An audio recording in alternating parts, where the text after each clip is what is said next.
On a Zoom call last night, I saw a woman in my friend's house who wasn't his wife. Good morning everyone. Every Sunday night some of my friends/co-workers at the university I teach at get together for a Zoom meeting. One of my friends left the room, and while he was gone a very young woman who clearly wasn't his wife, she's away on a trip I believe, walked in, unaware the Zoom call was going on. I don't like to jump to conclusions, but this woman came from the bedroom wearing just a hoodie and socks. When my friend came back in and saw her in there, he looked embarrassed but didn't say anything, and she left right away, so I think it's clear what was going on. I think he was hoping we hadn't noticed, since there was a lot of us on the call and there was another conversation going on. My wife and my friend's wife are best friends. I don't like inserting myself into private situations, especially with a co-worker and friend. However, I feel like my wife would be upset if I didn't tell her, but I know if I tell her she will feel obligated to tell his wife.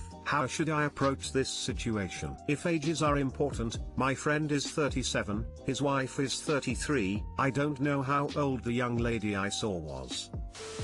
I definitely suggest going to your wife ASAP. If this is your wife's best friend, your wife may have a more intimate view of what's happening in their marriage, any agreements on non-monogamy that might be at play, or family visiting. She may have a better idea of what to do with that information without you bringing an accusation to your friend, or potentially giving him enough time to get rid of evidence/come up with a story. Someone said this already, but I think it's worth repeating. If nothing shady is going on, then you telling your wife/it getting back to his wife shouldn't be a big deal. As your friend, he should be able to appreciate the position you've been put in and the natural choices that you're forced to make with that. Even if he doesn't like it, hopefully he will be able to understand.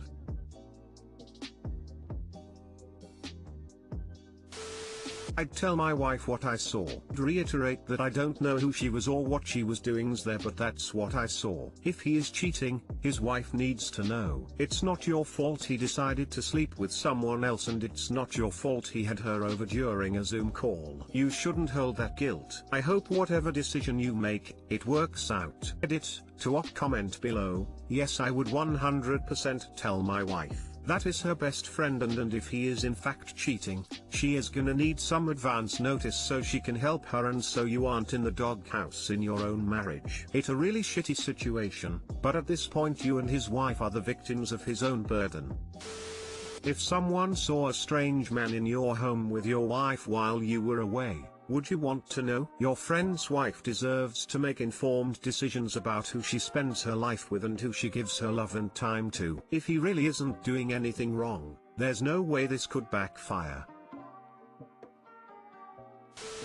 Whose relationship do you value more? Your friends or your wife? If you value your wife more, then tell her. Y'all are a team and should work together. No secrets between you two. 100%. My husband always says, when someone tells me not to tell anyone something, they need to assume I'm telling you because we're unit. There's nothing I should know that you shouldn't know. And he knows that I won't tell anyone. See that the problem here is that you do expect she will need to say something. But that's on your friend for not being more careful if something is going on, not on you. You have no obligation to not tell your wife something you saw.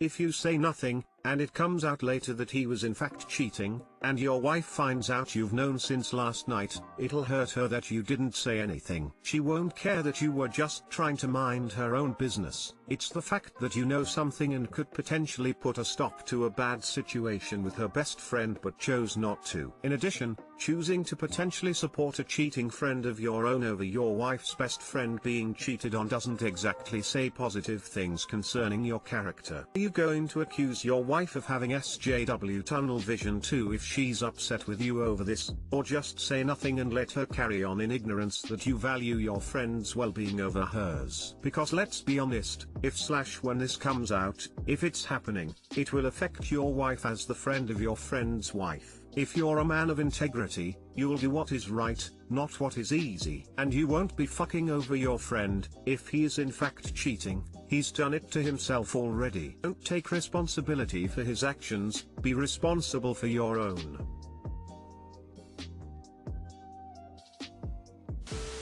I'm toxic toward my boyfriend, but I don't know how to stop.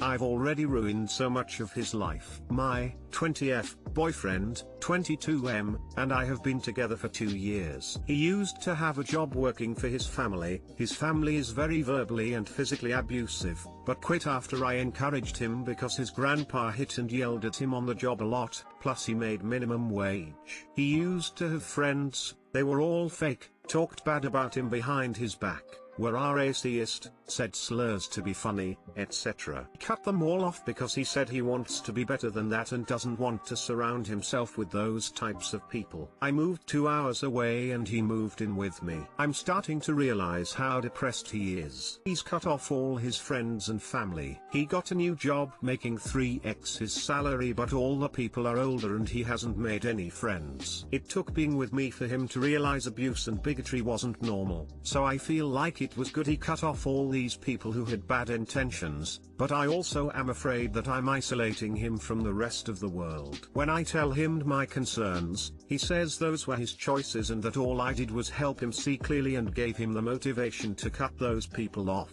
Am I being toxic/abusive, and how can I stop/help him? Edit, I'm asking because I come from a family of abuse and narcissists where it was normalized, and they believed they were perfect. I try to not be like that, and am very analytical of all my actions. I came into this relationship after cutting off all my old friends and family who were toxic to me. I had a habit of letting toxic people into my life because I didn't think I was good enough for good friends. Then I met him, and he admitted how poorly his friends and family were to him, and we bonded over it. He wanted to leave them behind too. I only ask now because it's to the point where I encourage him to meet new people, and he refuses. He says I'm all he needs. That's exactly how I felt when I was in toxic relationships. Like I didn't need anyone else but my abuser. I would never hurt him on purpose, but now I'm afraid he wasn't really ready to leave his friends and family behind and just thought he was. I want him to have friends and support outside of me, because if I am being unintentionally manipulative I would want him to run for the hills because no one deserves that. I just see how ever since meeting me he's lost all his friends and family and isolated himself, so I can kinda see myself as the common denominator. I encouraged him. By encourage I mean he'd ask for my opinion and I'd give him my honest opinion, to leave his toxic family because they'd hit him, make him feel bad if he defended himself, and told him that if he didn't accept abuse he was disrespecting his elders. His friends would say racist slurs to him, they're all white, and it made him insecure that he wasn't good enough. But he put up with it because he didn't want to lose them. They'd say nasty things about him to me behind his back, and hit on me too because they didn't think I'd tell him. He told me he's known they were fake/toxic before but didn't want to lose them. He swears I'm the least toxic person he's ever met. I promise I'm not trying to brag, this is just what he says, and that I'm the only one he's ever met who treated him like he was good enough/capable of doing anything. I know he's been treated poorly in the past, but now he doesn't want any other friends like I said earlier. He just wants to hang out with me. When I'm at work he just waits for me to get home and spends all my free time with me. That's what makes me feel toxic. I want him to have a life and friends, but I also can't force him to, and he won't go to therapy.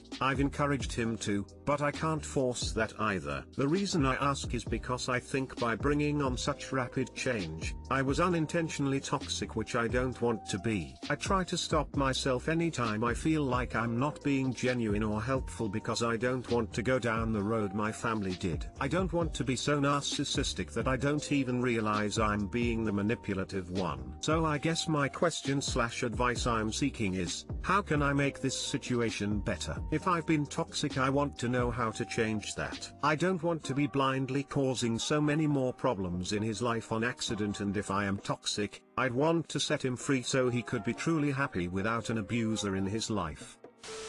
I'm really curious how you got to the conclusion in your title that you are toxic. Do you have your own history of abuse, absentee parents, or whatever? Wounded people have a tendency to see something of themselves in each other, and if you're suffering too, there's a good chance that what you consider to be toxic, normal, appropriate, etc. are not in line with what's real and healthy. Or maybe it's just because you're young and don't have much other relationship experience. But in any case, in line with most of the other replies, if what you said is the whole story, it sounds like you're doing fine. He would do well to find some new guy friends to hang with, some fun activities to do. Is he into any team sports, running groups, hell, even bowling? And of course a job. You can be supportive but not nagging. Best of luck to you too. Just from looking up what makes someone emotionally abusive, it's usually like they stop seeing/talking to their friends and family, and isolating them, is moving hours away. I don't mean to be toxic on purpose, it just happened that way and now he is isolated,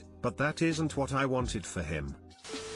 If everything you've said is accurate, I would say you've helped him do a lot of things that will be good for him in the long run, regardless of whether you two are together. Sometimes it just takes time to settle into somewhere after a move. Encourage him to find people who share the same interests as him. A new club, book club, gaming, sports. I know it's more complicated with COVID, but there are still ways to meet people. There are even apps made for people to make new friends. He needs to have support other than just you for both of your sakes, same for you. Otherwise there is too much pressure on both of you to keep the other happy. I would consider you toxic if you were deliberately and consistently manipulating him and not letting him meet, build or maintain relationships with other people. Sounds like you just encouraged him to purge the negative and now he has a void. That's just a process though and can be fixed with some effort to put more positive things in his life. If you're self-aware enough to consider whether you might be toxic, you probably aren't toxic.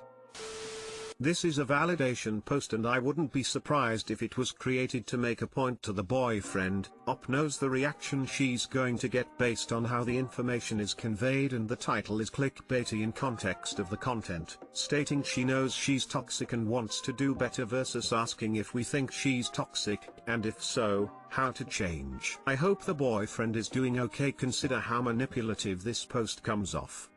I practically fell for it too. I came in thinking, oh here we go, some toxic shit, and was surprised when things seemed okay. But that could easily be a way of getting people to react positively toward her to validate her toxicity. Not saying she is actually toxic, just that it's a live possibility and that this is a weird post. You did the right thing. Perhaps you can encourage him to find a new hobby. That way he can meet new people, hopefully from his age. Lots of people don't become friends with their colleagues, so don't feel guilty. Make him feel safe enough in your presence so he can grow again. Or even get a new hobby together. Because if he is feeling down, then he might not want to socialize. But if the two of you will start doing something with other people and you make some connections with them, making sure to include him, it will be easier for him to connect as well. And after some time he'll be more eager to make new friendships on his own. If what you are saying about his family and friends is true, then no, you are not toxic. However, people can be biased, especially when telling only their side of the story, so I can't say for certain. Maybe his friends truly are toxic people, or maybe you took a situation out of context or proportion and decided to make a decision that he should have made for himself. Just my opinion, so take it with a grain of salt, but 22 is old enough to distinguish between good and bad behavior in his friends. Regardless, it's not good that you are now essentially his only support system. That could quickly lead to overdependence on his part and controlling behavior on yours, especially you moved far away and he moved in with you. Encourage him to branch out to make new friends, possibly find people who have similar hobbies, etc. Girlfriend, 20F, gave me 20 meters, a letter she wrote when she was 14 to her future boyfriend, then asked for it back. Basically the title. She gave me a letter that she wrote when she was 14 to her future boyfriend. It was very sweet and kinda funny. We read it together and, I won't go into details, but we laughed and smiled and it was a pretty heartwarming experience. When we were saying goodbye, she asked for it back. I asked why, and she basically said in case we break up, to give to her next boyfriend. LOL. Honestly, it's kinda funny, but also like, should I be concerned? We've been together for like a year and a half, and we're pretty young, so I'm not like sure we're getting married or anything, but I still thought it was kind of weird of her to say that. I don't know, So, what are your thoughts?